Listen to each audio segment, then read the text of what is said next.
ایک جنگ 1 سال پہلے شروع ہوئی تھی اور ایک اسی مہینے. ان میں سے کون سی تصاویر غزہ کی ہیں، کون سی لبنان کی، بتانا مشکل ہوتا جا رہا ہے.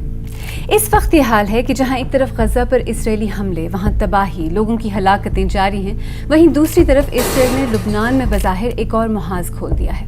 کچھ ہی دنوں میں سینکڑوں ہلاکتیں اور ہزاروں لاکھوں لوگ اپنے گھر چھوڑنے پر مجبور. اس ایسکلیشن پر الگ الگ الفاظ اور لہجوں میں اقوام متحدہ، یورپی یونین، برطانیہ اور ایون امریکہ نے اپنا رد عمل اور کنسرنز ظاہر کیے ہیں. اور اب مزید ایسکلیشن اور تباہی کو روکنے کے لیے امریکہ، برطانیہ اور یورپی یونین نے اسرائیل اور حزب اللہ کے درمیان ایک 21 دن کے سیز فائر کا پلان سامنے رکھا ہے. تو آج پروگرام میں 3 مین سوالوں کا جواب ڈھونڈنے کی کوشش کریں گے. اسرائیل نے غزہ پر حملے کے آلموسٹ 1 سال بعد لبنان اور حزب اللہ پر حملہ کیوں کیا؟ بظاہر ڈی ایسکلیشن اور جنگ بندی کی باتوں کے باوجود کوئی اسرائیل کو روک کیوں نہیں پا رہا؟ اور اس بارے میں ہماری خصوصی ریسرچ آج پروگرام میں شامل ہے. یہ گروپ خود ہی کہتا ہے کہ وہ امریکی حکومت کو پرو اسرائیلی پالیسیز کے لیے لابی کرتا ہے. And here this $17.4 million pro Israel candidates کو دی گئی. اور اب یہاں سے آگے کا راستہ غزہ، لبنان، اسرائیل اور اس پورے خطے کو کہاں لے کر جا رہا ہے؟